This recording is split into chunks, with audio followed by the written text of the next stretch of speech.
Hi friends, இன்றைக்கி பார்த்தீங்க அப்படின்னா ரொம்ப சிம்பிளான முறையில் எப்படி மகாலட்சுமி பூஜை செய்யலாம் அப்படின்னு தான் இந்த வீடியோவில் பார்க்க போகிறோம்.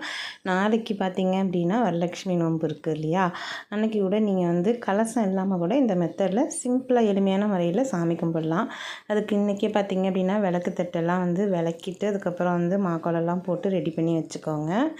முதல் நாள் நான் போன வாரம் இது வியாழக்கிழமை ரெடி பண்ணியிருந்தேன். வெள்ளிக்கிழமை சிம்பிளாக வந்து செஞ்சுருந்தேன். நான் வந்து அன்றைக்கி குத்து விளக்கு பூஜை தான் செய்வோன்னு இருந்திருந்தேன்.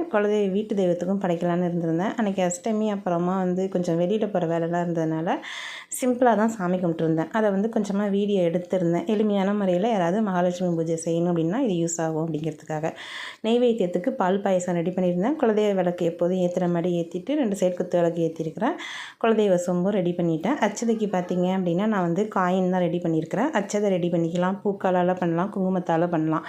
108 போற்றி சொல்லி பார்த்தீங்க அப்படின்னா ஒவ்வொரு போற்றியும் நிதானமாக மெதுவாக சொல்லி நீங்கள் வந்து அர்ச்சனை பண்ணணும். இது வந்து நாளைக்கு வந்து வரலட்சுமி நோன்புக்கு பார்த்தீங்க அப்படின்னா எக்ஸ்ட்ரா நீங்கள் வந்து வெத்தலை பாக்கு, வாழைப்பழம், அதுக்கப்புறம் பார்த்தீங்கன்னா தாம்பூலம்லாம் ரெடி பண்ணி வச்சுட்டு நீங்கள் செய்யலாம். சாமியோட ஃபோட்டோ இருந்துச்சுனாலே போதும். என் குட்டி சிலை வச்சு நான் செஞ்சுருக்கிறேன். நான் வந்து இன்றைக்கி வந்து குலதெய்வ விளக்குக்கும் சரி, மகாலட்சுமி பூஜைக்கும் சரி படத்தை வந்து இறக்கலை. போன வாரம் வந்து சிம்பிளாக செஞ்சுருந்தேன். நாளைக்கு வந்து எல்லாமே இறக்கி செஞ்சுக்கலாம் அப்படிங்கிறதுக்காக. இது உங்கள் யாருக்காவது யூஸ் ஆகும் இல்லையா, அதுக்கு தான் இந்த வீடியோ இன்றைக்கி போட்டிருக்கிறேன். ஒவ்வொரு போற்றியாக சொல்லி அர்ச்சனை பண்ணிவிட்டு அதுக்கப்புறம் பார்த்திங்கன்னா நீங்கள் வந்து சாம்பிராணிலாம் போட்டுட்டு அதுக்கப்புறம் வந்து நீர் மாற்றிக்கோங்க.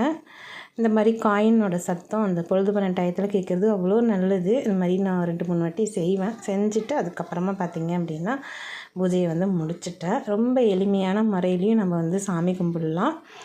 இதில் நான் அன்றைக்கி வெத்தலை பாக்கு கூட வாங்கிட்டு வர முடியல, வெளியில் போயிட்டு வந்ததுனால ரொம்ப சிம்பிளாக தான் கும்பிட்டு இருந்தேன். எப்படி கும்பிட்டாலுமே சாமியோட அருள் நமக்கு கிடைக்கும்.